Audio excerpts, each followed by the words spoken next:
대추와 함께 드시면 좋은 음식은 바로 계피입니다. 계피는 향신료로도 많이 사용되고 한약재로도 사용되는 다양한 쓰임새가 있죠. 계피에는 폴리페놀이 풍부해서 혈당을 낮추는 데도 효과가 있고 혈액순환을 원활하게 해주어서 체온을 상승시켜주는 데에도 도움을 줍니다. 특히 이 손발로 가는 말초혈관을 확장시켜서 손발을 따뜻하게 해주고 피부의 혈관도 확장해주어 몸이 으슬으슬 추울 때 이런 증상을 완화시켜주게 되죠. 또한 계피는 소화를 돕고 가스를 제거하는 데도 효과적이며 염증을 억제하고 세균이나 바이러스를 제거하는 데에도 효과가 좋은 것으로 알려져 있습니다. 항산화 작용이 뛰어나서 활성산소를 제거하고 면역세포의 생산을 촉진하여 면역체계를 강화하는 데 도움을 줍니다. 특별히 여성에게 좋은 점도 있는데요. 옛말에 대추 3알이면 죽어가던 사람도 살릴 수 있다는 말이 있습니다. 그만큼 대추에 많은 약효가 있다는 것을 오래전부터 알고 있었다는 건데요. 오늘 영상을 통해서 대추의 효능과 그 효능을 극대화시킬 수 있는 궁합이 딱 맞는 8가지 음식, 그리고 대추를 먹을 때 주의하셔야 할 분들도 알려드릴게요.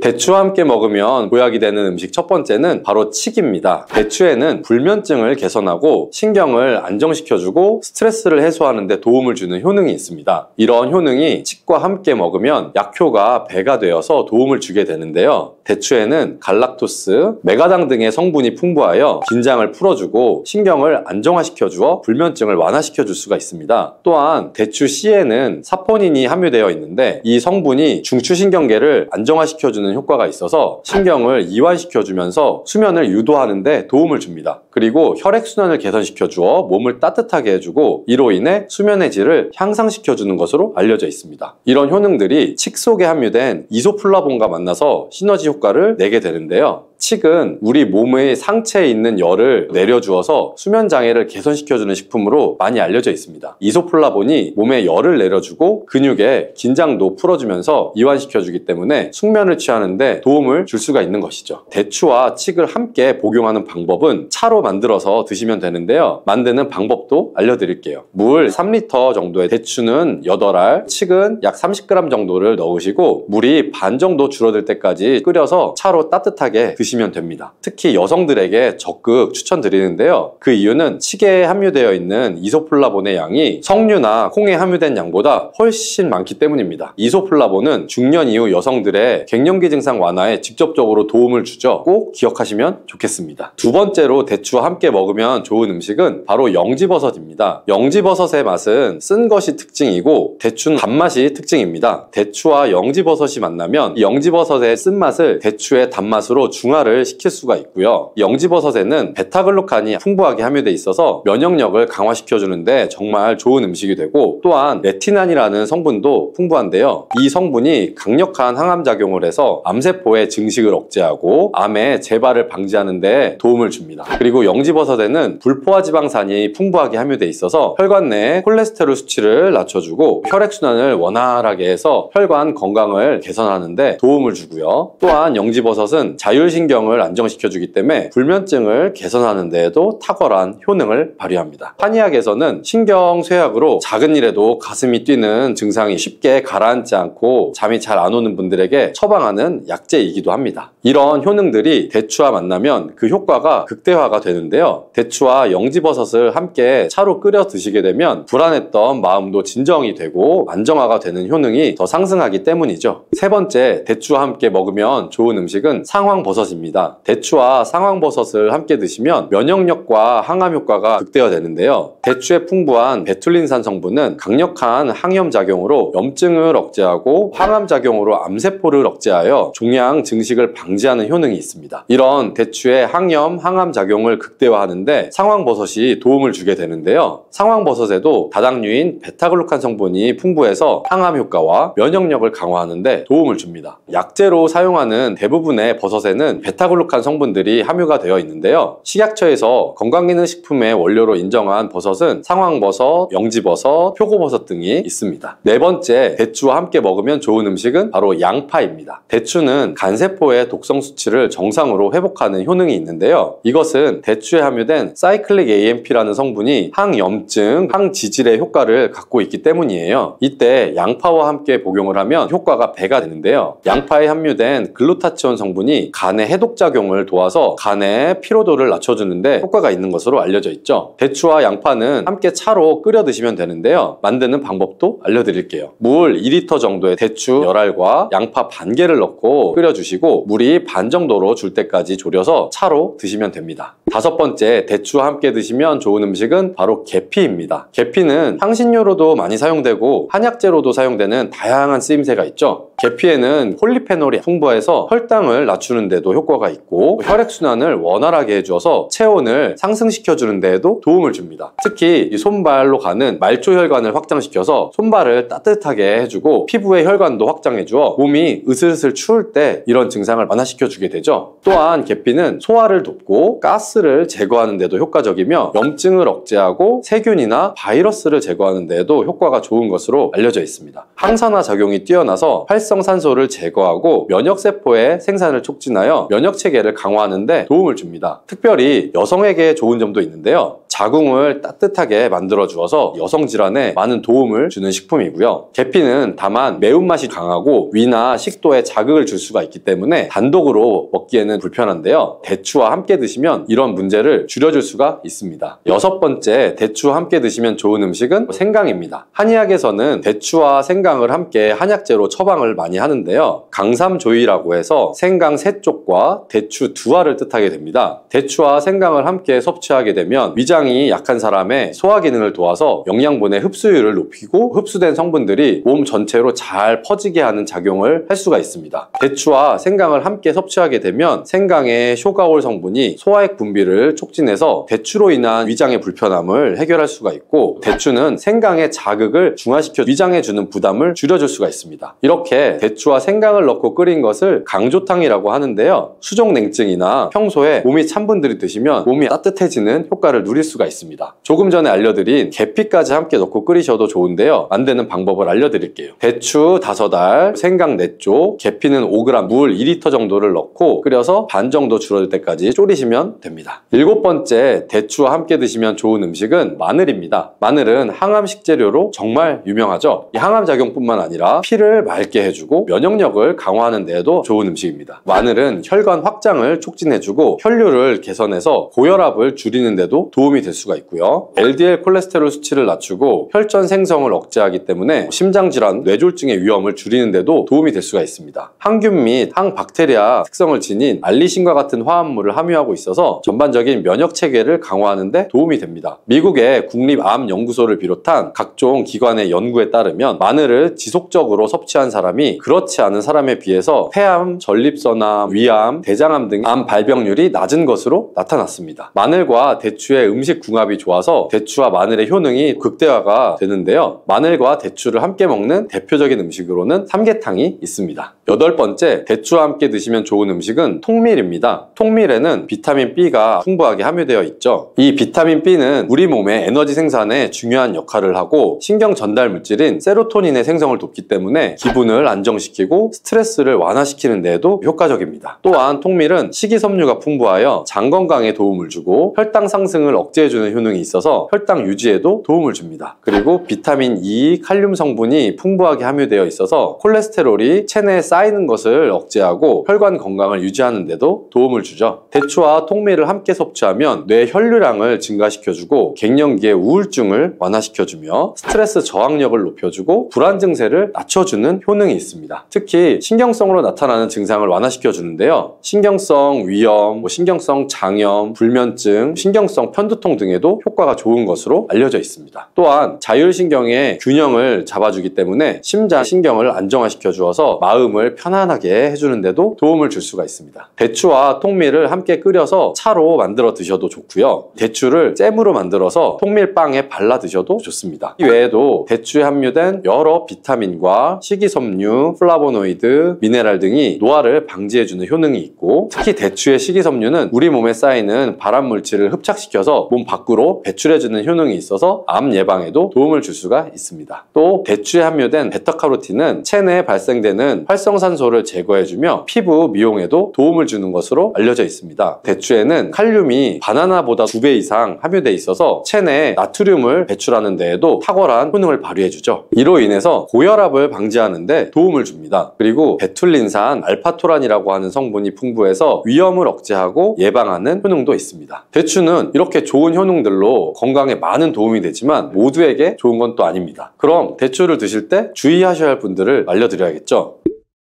첫 번째는 바로 당뇨가 있는 분들인데요. 대추의 GI 지수가 40에서 60 정도로 높은 편에 속합니다. 당도가 사과보다도 5배 정도 높다고 보시면 되는데요. 당뇨가 있는 분들이 대추를 드시게 되면 혈당이 올라갈 수 있겠죠. 주의가 필요하고요. 다만 생강과 계피를 함께 드시면 혈당을 조절하는 데 도움이 되니까 꼭 기억하셔서 당뇨가 있는 분들이라면 대추를 드실 때 조금 안전하게 드시면 좋겠습니다. 두 번째는 몸에 열이 많고 땀이 많이 나는 체질을 갖고 있는 분들인데요. 이런 분들은 대추가 몸에 맞지 않는 분들입니다. 대추가 좋다고 해서 많이 드시게 되면 오히려 몸이 늘어지고 또 열도 나며 복통이나 설사를 일으킬 수가 있습니다. 세 번째는 소화력이 약한 분들인데요. 이런 분들이 대추를 많이 드시게 되면 속이 부글거리면서 구토나 설사를 일으킬 수가 있고요. 소화가 잘 안 되는 분들은 대추를 드실 때 생강과 함께 드시면 증상을 완화시킬 수가 있으니 기억하시기 바랍니다. 네 번째는 대추 알레르기가 있는 분들입니다. 이런 분들은 대추를 드시게 되면 호흡곤란 이나 입주위가 붓는 현상, 심하면 기도가 폐쇄되는 현상이 일어날 수가 있습니다. 이런 증상이 나타나는 이유는 대추에 함유되어 있는 특정 단백질이 원인이 되어서 알레르기 반응을 일으키게 되는 것입니다. 이런 분들은 다른 과일에도 알레르기 반응이 있는 경우가 있기 때문에 평소에 특정 과일에 알레르기 반응이 있는 분들은 대추를 드실 때 꼭 한번 체크해 보시고 드시면 좋겠습니다. 사과의 유기산과 우유의 카제인이라는 성분이 만나게 되면 엉기는 현상이 일어나서 이게 덩어리가 져요. 덩어리가 져서 위 속에 들어가면 위 산하고도 만나서 더 큰 덩어리가 형성되고, 더 큰 덩어리가 형성되니까 소화가 늦어지겠죠. 소화도 힘들어져요. 이렇게 평소 소화가 잘 되고 건강한 사람이랑은 별로 상관이 없는데, 그렇지 않은 분들한테는 소화불량과 대장염도 일으킬 가능성도 있고, 이게 지속적으로 반복이 되면 대장암이 생길 수도 있죠. 사과와 함께 드시면 보약이 되는 음식도 있는데요. 바로 매일 사과 한 개를 먹으면 병원에 가지 않아도 된다는 말은 많이들 들어보셨죠? 사과는 그만큼 우리 몸을 건강하게 하는 많은 영양소가 들어있습니다. 사과는 꼭 아침에 먹어야 돼, 아침에 먹어야 된다고 하는 사람들도 많은데 그 말이 정말 사실일까요? 정답은 그렇지 않다입니다. 그 이유를 보면 사과에는 신맛, 상큼한 맛이 나죠. 바로 사과 안에는 유기산이 풍부하기 때문인데, 그래서 유기산 때문에 신맛이 나는 것이에요.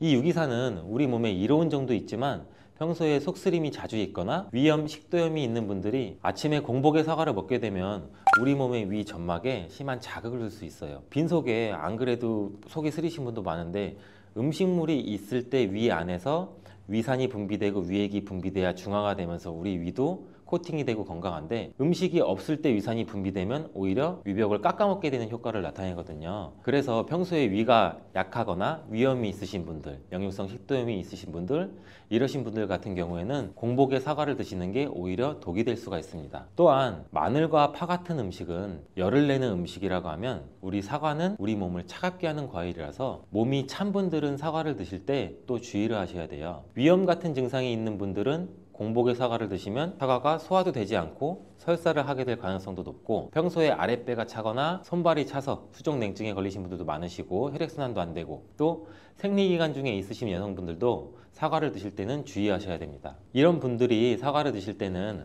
아침에 공복보다는 아침 식사 후에 드시는 게 좋고, 사과를 보관할 때도 보통 냉장고에 보관했다가 차게 해서 꺼내 드시잖아요. 냉장고에서 꺼낸 사과를 바로 드시면 시원하고 아삭해서 맛있죠.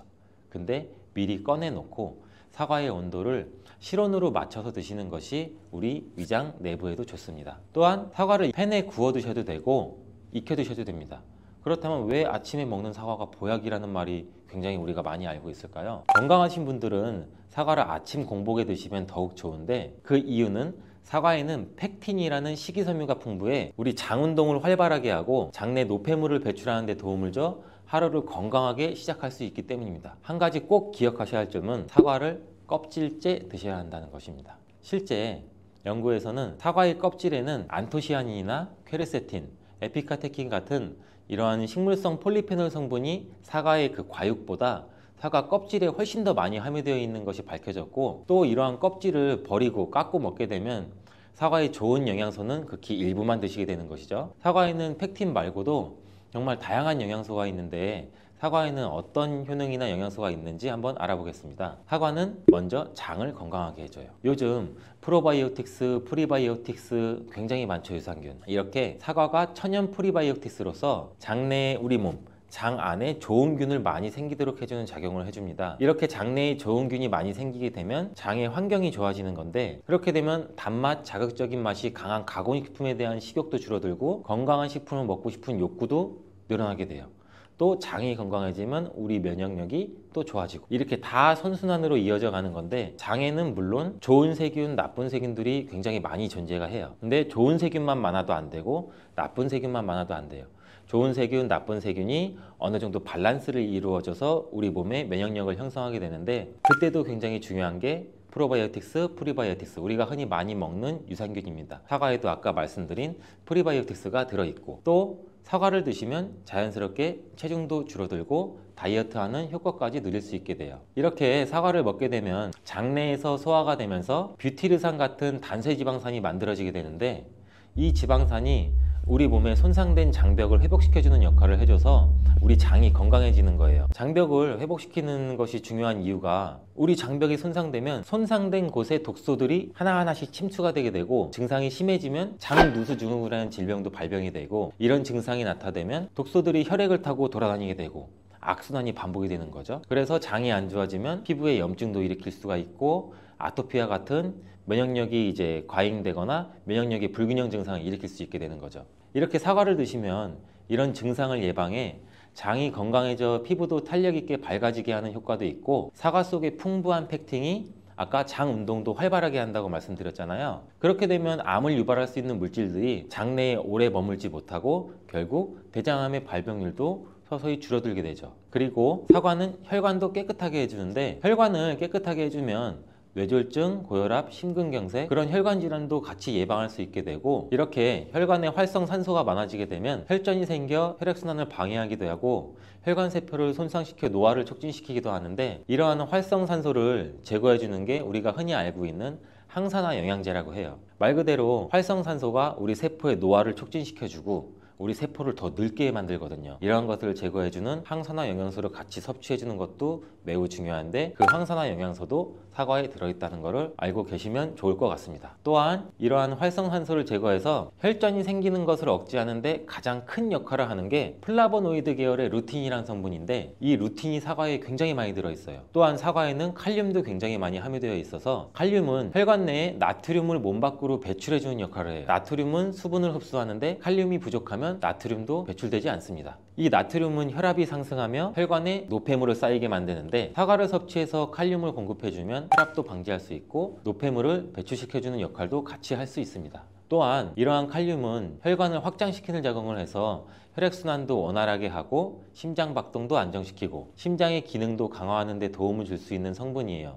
근데 여기서 한 가지 주의할 점을 알려드릴게요. 활성산소가 혈관을 손상시킨다고 했잖아요. 근데 사과를 잘못 드시면 오히려 활성산소가 굉장히 많이 생기게 돼요. 바로 갈변된 사과를 드시는 것입니다. 사과를 먹고 남게 되면 밀폐 용기에 담아 보관했다가 나중에 드시는 경우 굉장히 많잖아요. 그때 우리가 단면이 사과가 갈색으로 변하게 되는데, 이는 공기 중에 산소와 만나서 산패돼서 갈색으로 변한 것이거든요. 이렇게 산패된 사과를 드시면 활성산소를 제거하는 것이 아니라 오히려 활성산소를 증가시켜 혈관 건강에 악영향을 줄 수 있으니까, 갈변된 사과는 그 부분은 바로 잘라내고 드시는 것을 추천드립니다. 또한 사과의 이로운 점 중 다른 하나는, 사과는 혈당을 조절해서 당뇨를 예방하고 그 당뇨를 회복하는 데에도 도움을 줄 수가 있어요. 당뇨가 있으신 분들은 과당이 혈당을 올려 안 좋다고 알고 계시잖아요, 굉장히 많은 분들이. 근데 사과는 오히려 혈당을 조절해 주기 때문에 당뇨가 있으신 분들은 사과를 드셔야 됩니다. 식사하기 30분 전에 사과를 드신 후에 식사를 하시면 혈당이 급격하게 오르는 혈당 스파이크 현상도 막을 수가 있어요. 사과에 단맛 때문에 당뇨가 있는 분들이 사과를 드시는 것을 꺼려 하시는데, 사과에는 단맛도 있지만 혈당을 올리는 GI 지수가 36으로 혈당 지수가 낮은 과일이에요. 근데 혈당 지수가 높은 과일이 뭔지 아세요? 수박이에요. 수박은 다른 거에 비해서 혈당 지수가 높기 때문에 당뇨가 있으신 분들은 조금 조심해서 드시면 좋을 것 같습니다. 실제로 대학 연구팀에서 실험한 것을 발표했는데, 건강한 사람을 대상으로 쌀밥만 먹은 경우랑 30분 전에 사과를 먹고 쌀밥을 드신 경우를 비교를 했을 때 혈당이 쌀밥만 먹은 경우보다 50% 정도로 떨어지는 것도 확인이 된 실험도 있어요. 당뇨가 있는 분들도 이제 안심하시고 식사 후에 드시지 말고 반드시 식사 30분 전에 꼭 사과를 드시고 식사를 하시길 바랍니다. 한 가지 주의할 점은 사과를 갈아서 사과 주스로 드시게 되면 오히려 흡수가 빨라 혈당을 올릴 수가 있으니 사과를 껍질째 씹어서 천천히 드시는 게 좋을 것 같습니다. 또한 사과의 다른 효능 중 한 가지는 기관지도 깨끗하게 청소해주는 효능도 있어요. 사과에는 양파와 마찬가지로 퀘르세틴이라는 성분이 풍부하게 함유되어 있는데 이 성분은 호흡기 점막에 생기는 염증을 가라앉히고 예방하는 효과도 있어요. 흔히 우리 요새 시중에 많이 판매되는 퀘르세틴 영양제도 있는데 이 퀘르세틴 영양제가 아이들 비염, 기관지염 이런 쪽을 개선시킨다고 많이들 이제 광고도 하는데 이처럼 퀘르세틴이 우리 몸에 있는 염증도 굉장히 많이 잡아주거든요. 이런 물질들이 사과 속에도 같이 함유되어 있다는 것을 기억하시기 바라겠습니다. 그리고 폐기관지에 모세혈관도 튼튼하게 만드는 걸 도와주고 천식이 있거나 기관지가 약한 분들이 미세먼지 때문에 기침이 많이 나고 목에 가래가 많이 낄 수가 있는데 이런 분들도 사과를 꾸준히 드시면 호흡기가 부드러워져 불편함도 많이 해소할 수 있게 됩니다. 한 연구에서는 매주 4개에서 5개의 사과를 먹는 가정의 자녀가 매주 1개 이하의 사과를 먹는 가정의 자녀보다 천식에 걸릴 확률이 50% 정도나 낮았다고 발표한 적도 있고 사과가 그만큼 천식과 호흡기 건강에 좋다는 것이 증명된 거죠. 이렇게 좋은 사과도 함께 먹으면 절대 안 되는 음식이 있는데 바로 궁합이 안 맞는 거예요. 그 음식을 알아볼 텐데 바로 우유, 요거트, 치즈 이런 유제품류예요. 여러분 놀라셨죠? 유제품이랑 사과를 아침에 굉장히 많은 분들이 같이 함께 드시고 계시는데 요새 샐러드 같은 것도 많이 드시면서 샐러드에 사과도 넣고 드레싱으로 요거트랑 치즈도 붓고 이러한 경우가 많은데 유제품과 사과를 함께 드시면 사과의 비타민C가 우유에 부족한 영양 성분을 보충해줘서 좋은 것으로 대부분 많이 알고 계시는데 이런 내용이 전혀 틀린 것은 아니에요. 근데 소화 기능이 약하신 어르신분들이나 위염, 식도염 같은 증상이 있으신 분들은 이렇게 드시면 안 돼요. 영상 초반에도 제가 잠깐 말씀드렸듯이 이런 증상이 있는 분들은 유제품과 사과를 함께 드시면 그 증상이 더욱 악화되는데 그 이유는 사과의 유기산과 우유의 카제인이라는 성분이 만나게 되면 엉기는 현상이 일어나서 이게 덩어리가 져요. 덩어리가 져서 윗속에 들어가면 위산하고도 만나서 더 큰 덩어리가 형성되고 더 큰 덩어리가 형성되니까 소화가 늦어지겠죠. 소화도 힘들어져요. 이렇게 평소 소화가 잘 되고 건강한 사람이랑은 별로 상관이 없는데 그렇지 않은 분들한테는 소화불량과 대장염도 일으킬 가능성도 있고 이게 지속적으로 반복이 되면 대장암이 생길 수도 있죠. 장 건강이 중요한 이유는 아까도 영상 초반에 말씀드렸듯이 장이 우리 몸의 면역력도 같이 담당하는 기관이고 정신 건강에까지 영향을 주기 때문인데 행복 호르몬이라고 불리우는 세로토닌 많이 들어보셨죠? 이 세로토닌의 95%가 장에서 만들어지기 때문에 장이 건강해야 행복감이 또 올라갈 수 있어요. 여기서 또 하나 절대 드시면 안 되는 것이 바로 사과 씨입니다. 사과 주스를 만들어 드실 때 씨까지 함께 갈아서 드시는 경우도 굉장히 많이 있는데 이 사과 씨에는 아미그달린이라는 성분이 함유되어 있어요. 이 아미그달린이 소와 효소와 만나게 되면 이게 시아나스소라는 유독물질로 분해가 돼요. 이 시아나스소는 인체에서 유해한 독성이 굉장히 강한 물질인데 이걸 섭취하게 되면 두통이나 어지럼증, 구토, 복통 이러한 증상들이 나타날 수가 있고 심한 경우에는 이게 심장박동에도 영향을 줘서 호흡곤란, 혼수상태 이런 심각한 증상도 나타날 수 있어요. 건강한 성인의 경우에는 사과 한 개에 들어있는 씨의 양에는 뭐 그닥 큰 영향이 없을 수가 있는데 독성에 약한 어린아이 그리고 연세가 많으신 분들한테는 이런 것도 굉장히 민감하게 반응할 수 있으니까 꼭 주의하셔야 됩니다. 사과는 유독 보여지는 것이 중요한 과일인데 흠집이 있거나 색상이 좋지 않으면 상품성이 많이 떨어져요. 근데 유독 윤기가 있거나 반짝반짝하고 빨갛고 색상이 짙은 사과는 웬만하면 피하는 게 좋아요. 간혹 유동 파라핀이라는 식품 첨가물을 사용해서 사과 위에 이렇게 이쁘게 보이게 코팅 처리를 한 사과일 수가 있는데 이 유동 파라핀을 섭취하게 되면 복통과 설사를 일으킬 수 있고 지용성 비타민의 흡수도 감소시킨다고 알려져 있어요. 요새는 이런 일이 거의 없긴 하지만 혹시나 사과가 너무 윤기가 흐르거나 만졌을 때 약간의 끈적임이 있다면 드시기 전에 살짝 의심 한번 해보시고 껍질을 깨끗하게 세척하고 드시거나 껍질을 벗기고 드시는 것이 안전하겠습니다. 사과와 함께 드시면 보약이 되는 음식도 있는데요. 바로 비트와 당근입니다. 굉장히 유명한 주스 아시죠? ABC 주스. ABC가 바로 사과, 비트, 당근. 애플, 비트, 캐럿 이 세 가지를 갈아서 만든 주스인데 사과, 당근, 비트를 함께 드시게 되면 영양소의 흡수율이 굉장히 증가하고 서로의 시너지를 굉장히 크게 나타내요. 이 서로의 영양소를 보완해줘서 더욱 건강하게 드실 수가 있는데 또한 식이섬유가 폭발적으로 증가해서 장운동을 촉진하고 변비 예방도 탁월해져요. 그리고 사과, 당근, 비트 이 세 가지는 모두 강력한 항산화 물질이 풍부해서 체내에 있는 활성산소를 제거해서 세포의 노화도 방지해주고 몸에 활력을 불어넣어 줄 수도 있는 거예요. 함께 먹으면 보약이 되는 음식으로도 고구마도 있습니다.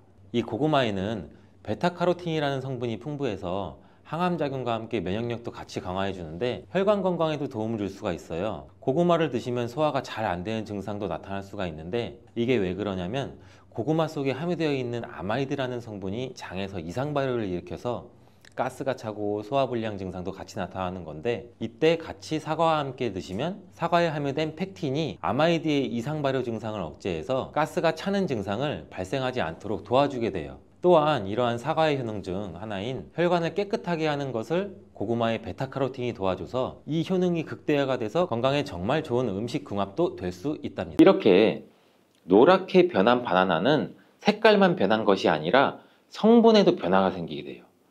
당뇨에 도움이 되는 저항성 전분은 점점 줄어들고 포도당과 과당 같은 당분은 점점 늘어나게 되는 거죠.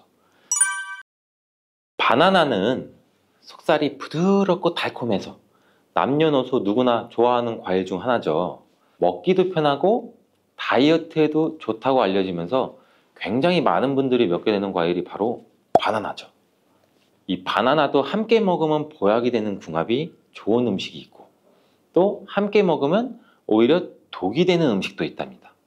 오늘 영상을 통해 이 바나나의 효능, 함께 먹으면 안 되는 음식, 함께 먹으면 보약이 되는 음식, 그리고 바나나의 보관 방법까지 바나나에 대한 모든 것을 알아가시기 바랍니다. 바나나가 어떤 상태일 때를 가장 좋아하시나요, 여러분들?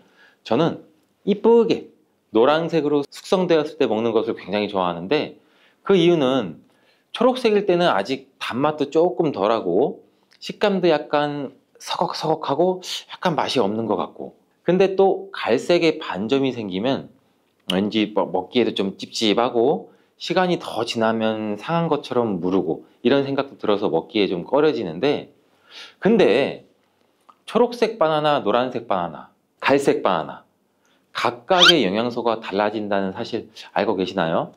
먼저 초록색 바나나는 덜 익은 바나나는 맞아요. 근데 그렇다고 못 먹는 바나나는 아니에요. 단맛이 약간 적은데 그 대신에 건강에 도움이 되는 성분도 들어있어요. 바로 당뇨 환자에게 도움이 됩니다. 초록색 바나나가 당뇨 환자에 도움이 된다고? 이 초록색 바나나는 소장에서 분해가 되지 않고 대장까지 내려가서 대장의 미생물에 의해 분해되는 이 저항성 전분이란 게 풍부해요. 이 저항성 전분은 이 아밀로스가 많은 탄수화물을 말하는데 이 아밀로스가 포도당으로 분해가 잘 되지 않아서 이 포도당이 소장에서 흡수가 그럼 더 안 되겠죠. 그래서 그 결과 혈당이 급격히 오르는 것도 막아주는 역할을 해요. 이렇게 분해가 잘 되지 않고 남아있는 식이섬유가 많은 저항성 전분이 많은 음식들은 결국에는 우리 장에 유산균의 먹이가 되죠. 그래서 우리 장의 장내 세균총을 건강하게 만들 수가 있고 이로 인해서 또 인슐린 감수성도 풍부하게 해주고 면역력에도 긍정적인 효과를 나타낼 수가 있어요. 이 당뇨 환자분들이 바나나가 단맛이 좋은 열대과일이라서 못 드시는 것으로 생각하시는데 앞서 말씀드린 이유로 이 초록 바나나를 드시면 굉장히 도움이 됩니다. 그리고 이 초록 바나나는 소화되는 시간이 노란 바나나에 비해서 길기 때문에 이 포만감도 오래 유지시켜줘서 다이어트하는 식단에도 도움을 줄 수가 있어요. 이 저항성 전분은 이런 효능들로 인해서 비만 당뇨를 예방할 뿐 아니라 대장암도 예방하는 것으로 알려져 있어요. 단 한 가지 주의할 점은 이 과민성 대장 증후군이 있으신 분들이 초록색 바나나를 드시면 오히려 증상이 더 악화될 수 있으니 이 점은 주의해 주시길 바래요. 자, 두 번째로 노란 바나나인데 이 초록 바나나가 노란색으로 변할 수 있는 이유는 바로 그 에틸렌가스 때문이에요. 나무에서 똑 떨어진 바나나는 이 꼭지에서 에틸렌가스라는 물질이 분비가 되는데, 이때 이 초록색을 띠게 만드는 이 클로로필이라는 색소가 에틸렌가스에 의해서 분해가 돼서 점점 노란색으로 변해가는 거예요. 이렇게 노랗게 변한 바나나는 색깔만 변한 것이 아니라 성분에도 변화가 생기게 돼요. 당뇨에 도움이 되는 저항성 전분은 점점 줄어들고 포도당과 과당 같은 당분은 점점 늘어나게 되는 거죠. 그렇기 때문에 초록색 바나나보다 노란색 바나나가 훨씬 더 단맛이 좋아지게 되는 이유죠. 식감도 더 부드러워지게 되고 향도, 단향도 더욱 강해지고 소화도 초록색 바나나보다 더 잘 되게 돼요. 또 항산화 성분인 비타민 C와 비타민 E 그리고 식이섬유의 양도 풍부해져요. 노란색 바나나에서 시간이 지나면 갈색의 반점이 또 점점 생기기 시작하는데, 이 반점을 슈가 스팟이라고 해요. 이름처럼 바나나의 당분 함량이 점점 높아지면서 당분이 농축돼서 만들어지는 건데, 바나나가 상한 게 아닌가, 이 갈색 반점을 보면 간혹 오해하시는 분들도 있는데 색깔이 변했을 뿐이지 상한 것은 아니에요. 그런데 이 슈가 스팟이 점점 많아질수록 바나나의 당분 함량이 높아지는 것 때문에 당뇨가 있으신 분들은 섭취하실 때 주의해 주시는 게 좋겠고, 최근에 바나나에 대한 연구가 굉장히 많이 또 진행되고 있는데, 이 슈가 스팟이 생겼을 때 바나나의 성분에 대한 실험도 진행됐어요. 일본 데이쿄 대학 연구에 따르면 이 갈색 반점이 생긴 바나나의 면역 효과는 노란색의 바나나보다 최대 8배 높았으며, 종양을 괴사시키는 물질로 알려진 우리 NK 면역세포를 또 활성화도 시켜준다고 해요. 이 NK 면역세포는 바이러스에 감염된 세포나 암세포를 직접 파괴하는 역할도 하고, 이 TNF라는 종양괴사인자를 분비해서 비정상세포의 증식도 억제하고 암세포의 자살도 유도한다고 해요.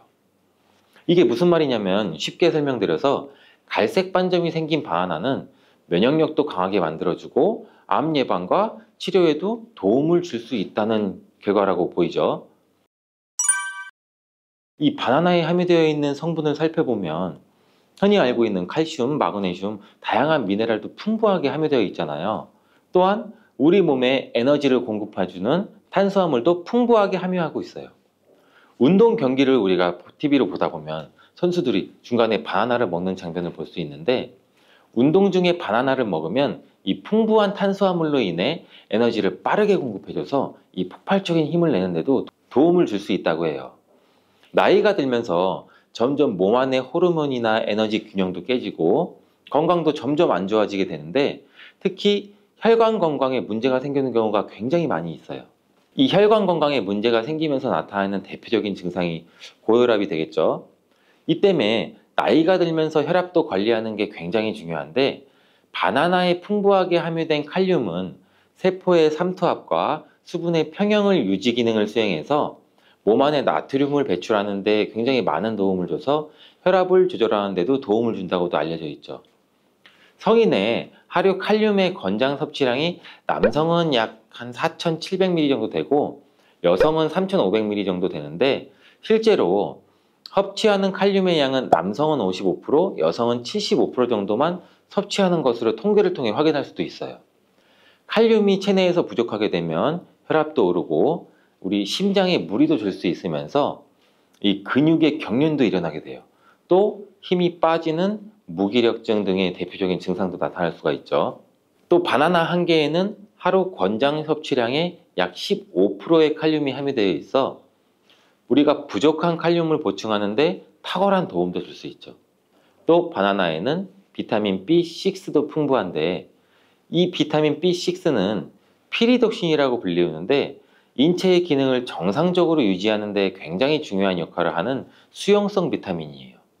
이 비타민 B6는 우리 신경 전달 물질을 생산하는데, 특히 행복 호르몬이라고 불리는 세로토닌의 합성에도 굉장히 중요한 역할을 해요. 이 세로토닌은 행복감과 안정감을 느끼게 해주고 우리 몸의 스트레스도 완화시켜주고 또 식욕을 조절해서 체중 감량에도 도움을 주고 수면의 질도 향상시켜 피로회복에도 도움을 주는 성분이에요. 이러한 효능으로 우울증, 불안장애, 불면증 이렇게 정신질환도 같이 예방되고 치료하는 데에도 활용되는 성분이 세로토닌이에요.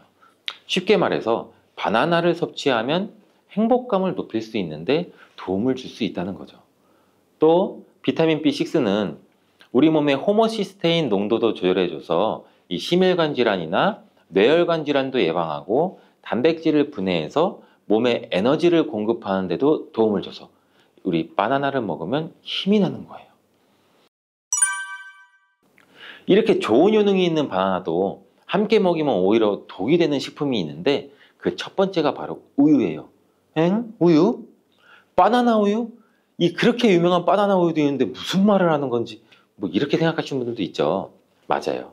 우유에 풍부한 칼슘은 흡수가 잘 안 돼서 다른 미네랄 성분이 필요한데 대표적으로 비타민 D와 마그네슘이 칼슘의 흡수를 도와주죠. 바나나의 칼륨과 함께 우리 몸속의 나트륨을 배출해주는 효능도 극대화시켜주기도 하는데 이 우유에 풍부한 트립토판도 세로토닌의 분비도 도와줘서 바나나와 함께 행복도를 높이는데 탁월한 효능을 발휘하기도 해요. 하지만 이러한 효능도 소화를 잘 시켰을 때 이야기예요. 이 소화력이 좋은 분들한테는 이런 효능을 누릴 수 있지만 나이가 들면 들수록 소화가 잘 안 되시는 분들이 바나나와 우유를 함께 드시게 되면 이 불용성인 바나나가 위 속에 오래 남아있게 되고 바나나의 유기산과 당분이 우유의 풍부한 단백질, 칼슘과 결합해서 소화가 더 어려워지게 된다고 해요. 바나나가 우유의 결합물이 위와 장에서 과발효가 일어나고 소화기관에 무리가 주게 된다는 얘기죠. 이렇게 되면 위염이나 식도염 등 다양한 질환이 나타날 수 있고 계속되면 만성질환이 나타날 수도 있고 위 건강이 안 좋으신 분들이나 위가 약하신 분들, 소화가 잘 안 되시는 분들은 주의해서 드시라고 말씀을 드리는 거예요. 그렇다면 장 건강에 도움을 주는 바나나와 함께 먹으면 좋은 음식은 없을까요? 있습니다. 바로 오트밀이에요. 이 오트밀은 바나나에 함유한 섬유질은 대부분 불용성이기 때문에 이 장내 이물질을 흡착해서 변의 부피를 크게 하는 데는 도움을 줄 수 있어요. 이 때문에 바나나를 지속적으로 먹으면 좀 과하게 먹으면 변비에 걸리기도 하죠. 이를 방지하려면 수용성 섬유질이 필요한데 오트밀에는 이 수용성 섬유질이 50% 이상이나 함유되어 있어서 바나나와 오트밀을 함께 섭취하게 되면 섬유질의 균형이 잘 맞아서 변을 무르게 해서 배변도 원활하게 해주고 장 건강에도 도움을 줄 수 있답니다. 또한 이 콜레스테롤의 배출도 도와줘서 혈관 내의 나쁜 콜레스테롤의 수치도 낮추는 데에도 도움을 줄 수가 있고요. 바나나와 함께 독이 되는 음식 두 번째는 바로 고구마예요. 고구마는 바나나와 함께 다이어트에 도움이 되는 음식으로 함께 섭취하는 경우가 종종 있는데 이 고구마와 바나나는 복합 탄수화물이 풍부해서 포만감을 길게 유지해줘서 다이어트에 물론 도움이 될 수 있어요.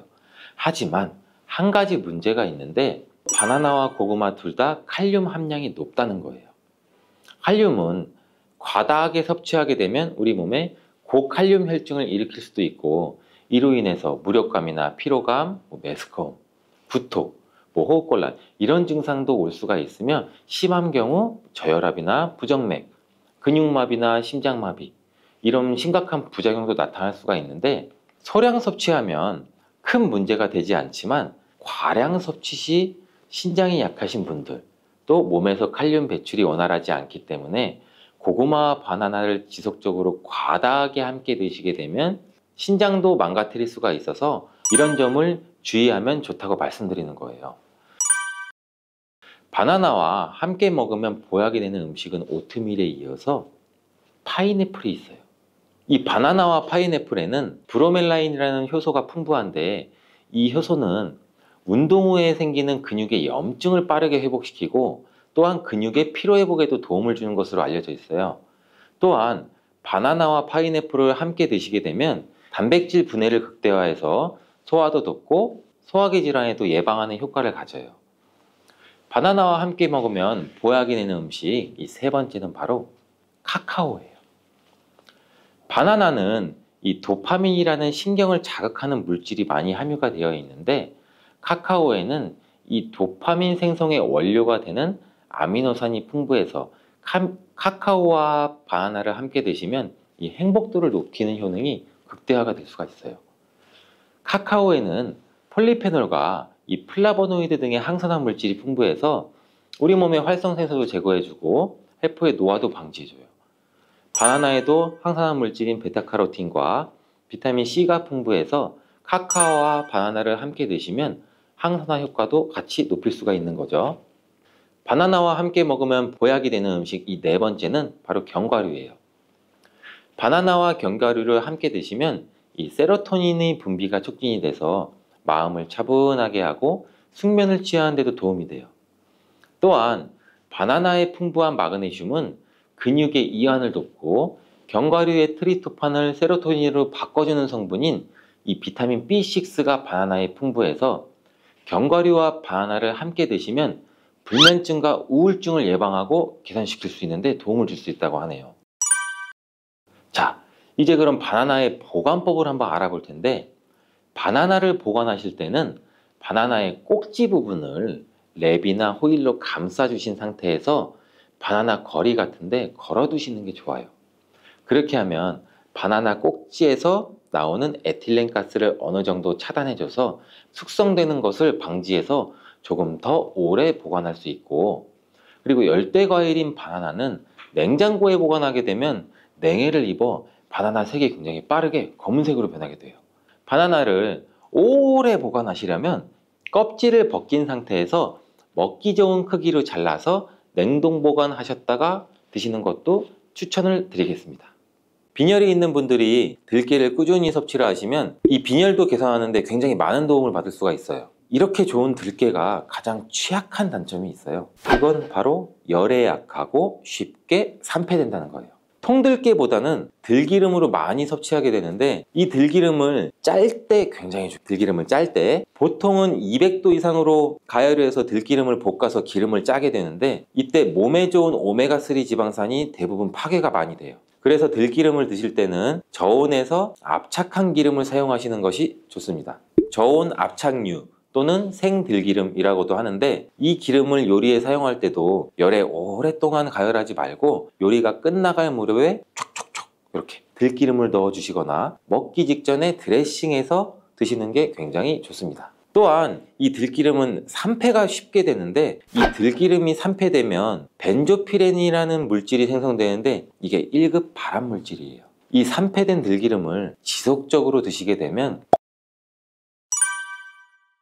들깨를 이렇게 드시면 당뇨와 혈당이 싹 사라지고 치매도 예방할 수 있어요. 들기름, 들깨 하면 뭐가 생각나나요, 여러분들은? 들기름에 북어와 미역을 구수하게 볶아 시원한 북어 미역국을 끓여 먹어도 정말 맛있잖아요. 그죠? 건강에도 좋다는 이 들기름과 들깨 잘못 먹으면 암에 걸리고 혈관 건강에도 악영향을 줘서 치매도 유발할 수 있다는 사실 알고 계셨나요? 어떻게 먹을 때 건강을 해쳐 암에 걸리고 또 치매를 유발하는지, 그리고 어떻게 먹는 것이 우리가 건강하게 먹는 방법인지, 또한 어떻게 보관하는 것이 가장 좋은 방법인지 제가 들깨에 대한 모든 것 알려드릴게요. 나이가 들면서 산책하기도 힘들고 관절도 쑤시고 무릎 통증 이것 때문에 힘드시지 않나요, 여러분들? 들깨의 첫 번째 효능은 바로 관절염에 좋다는 거예요. 무릎이나 관절 통증 때문에 병원에서 진통제를 처방받고 약국에서 또 진통제를 받아 드시고, 이때 이 처방받는 우리 진통소염제의 역할이 우리 몸속에 프로스타글란딘이라는 물질이 있어요. 이 물질의 생성을 억제해서 통증을 막아주는 기전인데, 이 들깨 속에 함유되어 있는 식물성 오메가3 지방산인 알파리놀렌산이라는 게 함유되어 있는데, 이는 체내에서 염증을 일으키는 프로스타글란딘이라는 생성을 억제하는 데 아주 좋은 효능을 발휘해요. 이처럼 우리가 오메가3를 먹는 이유 중 하나도 혈관 건강이나 혈행장애, 피를 맑게 해준다 등등의 역할도 있지만, 몸속의 미세염증을 잡아주는 역할이 굉장히 커서 드시는 분들도 많으신데, 이러한 들깨가 바로 이런 염증 유발 물질을 억제해줘서 진통 역할에 도움을 줄 수 있다는 거죠. 또한 들깨의 두 번째 효능은 바로 뼈 건강에 도움을 준다는 건데, 이는 들깨에 관절염과 무릎 통증이나 이런 거를 완화시켜주는 성분도 들어있으면서 뼈 건강에 도움을 주는 이유는 이 칼슘 함량도 높기 때문이에요.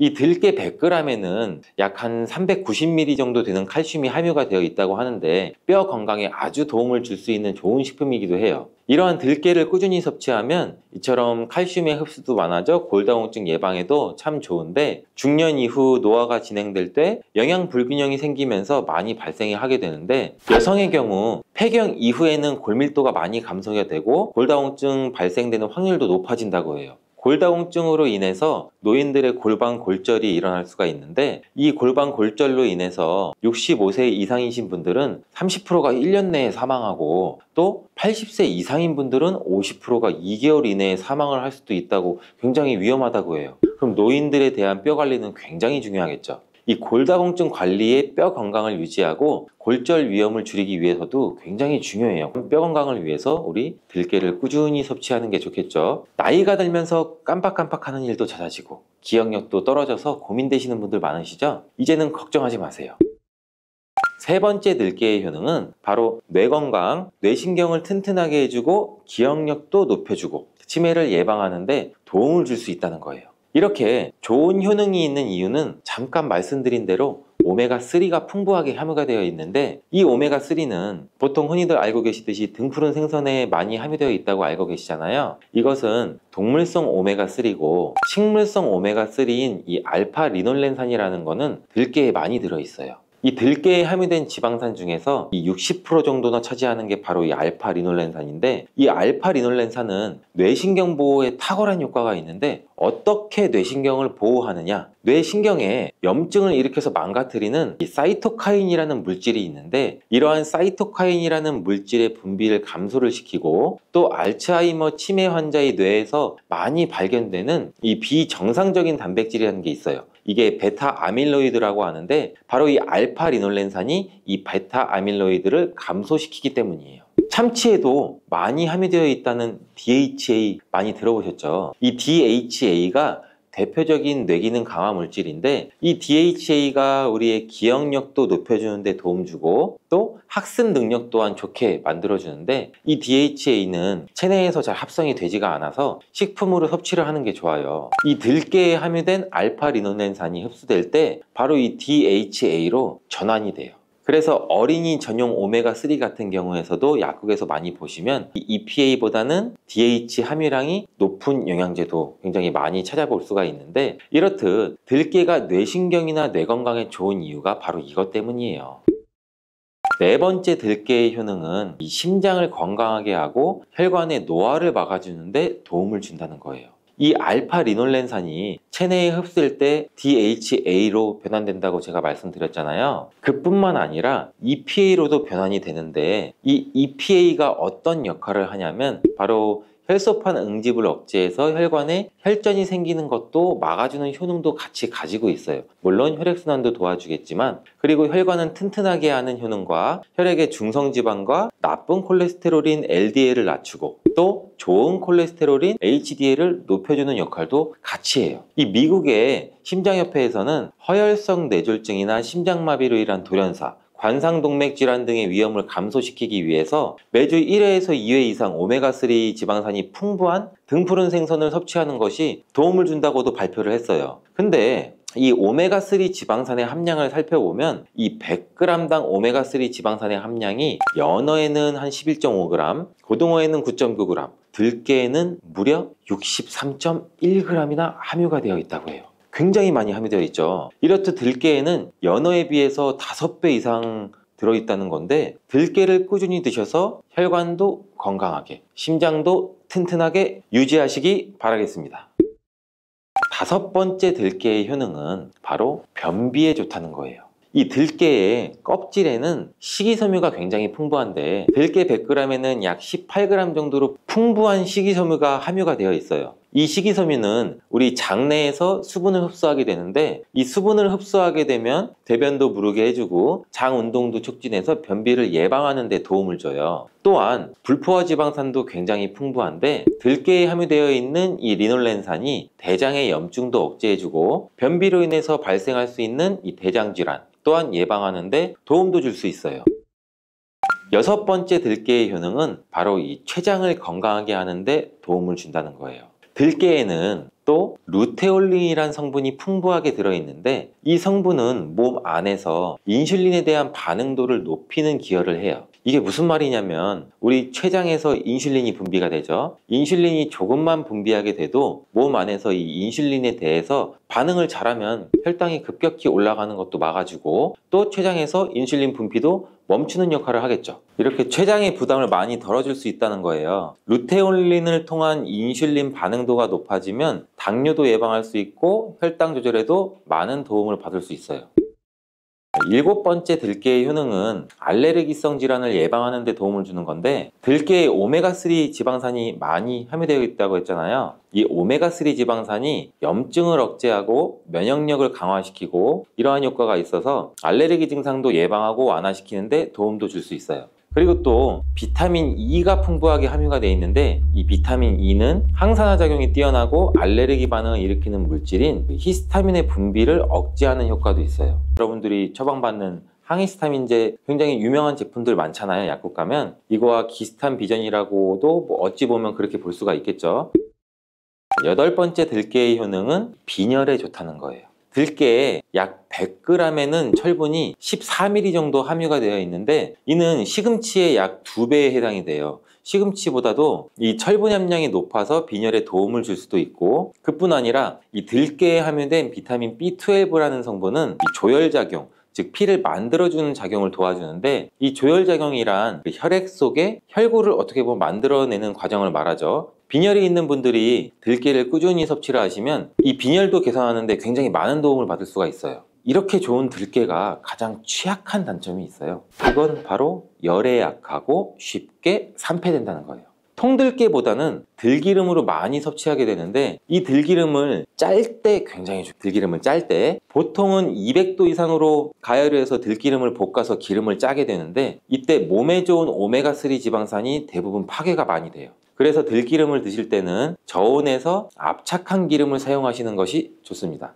저온 압착유 또는 생들기름이라고도 하는데 이 기름을 요리에 사용할 때도 열에 오랫동안 가열하지 말고 요리가 끝나갈 무렵에 촉촉촉 이렇게 들기름을 넣어 주시거나 먹기 직전에 드레싱해서 드시는 게 굉장히 좋습니다. 또한 이 들기름은 산패가 쉽게 되는데 이 들기름이 산패되면 벤조피렌이라는 물질이 생성되는데 이게 1급 발암 물질이에요. 이 산패된 들기름을 지속적으로 드시게 되면 발암 물질을 계속 먹게 되는 거죠. 그래서 이 들기름의 사용기간 또한 지켜주시는 게 좋은데 보통은 2달 이내로 드시는 게 가장 좋고 개봉을 하셨다면 1달 이내에 소비하는 것을 추천드립니다. 어떻게 보면 어린이 시럽이랑도 비슷하죠, 유통기한이. 이 들깨는 또한 보관 방법도 굉장히 중요해요. 신문지나 검은 비닐 이런 걸로 감싸서 빛을 차단하고 밀봉한 상태에서 반드시 냉장 보관하시기를 추천해 드립니다. 실온에 두신다면 들기름의 산패는 급속히 진행이 돼요. 근데 이 들기름을 오래 보관할 수 있는 방법도 있는데 이것은 참기름과 섞어서 보관하는 거예요. 이 참기름에는 비타민 E와 세사몰이라는 성분이 있는데 이 성분이 들기름의 산패를 막아줘서 도움을 주죠. 이 세사몰이라는 성분은 참기름을 고온에서 볶거나 기름을 짜는 과정에서 생성되는 물질인데 이 때문에 다른 기름에 비해 참기름이 산패가 느리고 지속성이 좋은 거예요. 그래서 들기름과 참기름을 7:3, 8:2 정도로 섞어서 보관하시면 조금 더 오래 보관할 수가 있습니다. 근데 들깨를 기름으로 드시게 되면 들깨 껍질을 섭취할 수가 없잖아요. 들깨 껍질에 몸에 좋은 식이섬유와 대표적인 항산화 물질인 이 페놀 성분들을 다 버리게 되는 거예요. 그래서 들깨를 제대로 드시려면 들기름보다도 통들깨 자체로 드시는 게 좋은데 우리 마트 많이 가잖아요. 마트에 가면은 통들깨보다도 들깨 가루를 굉장히 많이 판매해요. 이 들깨가루는 산패가 빨리 되기 때문에 통들깨를 구매해서 드시는 것을 추천을 드리고, 이 통들깨를 구매하시면 그 안에 작은 돌이라든지 이물질이 또 많이 들어있겠죠. 그래서 세척도 잘 해주셔야 돼요. 제가 세척하는 법 알려드릴게요. 먼저 들깨를 물에 담가 씻어요. 그리고 물 위에 동동 뜨는 것만 얇은 채로 걷어서 옮겨주시고, 이렇게 반복하게 되면 바닥에 이제 돌이나 이물질만 남게 되는데, 또 이거를 버리고 또 물에 담가 씻어주고, 또 물 위에 뜨는 것만 채로 살짝 걷어서 옮겨주시고, 이 작업을 한 3-4번 정도 반복해 주시면 되는데, 이렇게 하면 통들깨를 깨끗하게 세척할 수가 있죠. 깨끗하게 세척한 통들깨는 자연 건조해줘도 되지만 시간이 오래 걸리니까 팬에 담아서 약한 불로 건조해 주시거나, 아니면 쉬운 방법은 집에 있는 전자레인지를 이용하셔서 건조시키면 돼요. 근데 전자레인지를 이용한 건조 방법을 제가 알려드릴게요. 세척한 통들깨를 접시에 담아서 한 5분 정도 돌려주시면 돼요. 이때 수시로 상태를 확인해 줘야 돼요. 아직 건조가 5분 정도면 건조는 덜 됐을 거예요. 근데 오랜 시간 전자레인지에 돌리면 들깨가 탈 수가 있죠. 이렇게 5분 정도씩 돌려가면서 중간중간 상태를 확인해 주고 완전히 건조될 때까지 이 작업도 반복해 주시면 돼요. 이 완전히 건조된 통들깨는 그냥 스푼으로 떠서 드셔도 되고, 먹을 만큼씩 믹서기에 갈아서 음식에 넣어서 드셔도 되고, 통들깨 자체로도 음식에 넣어 드셔도 되죠. 이렇게 하시면 들깨를 산패되지 않은 채로 신선하고 건강하게 버리는 거 없이 드실 수가 있습니다.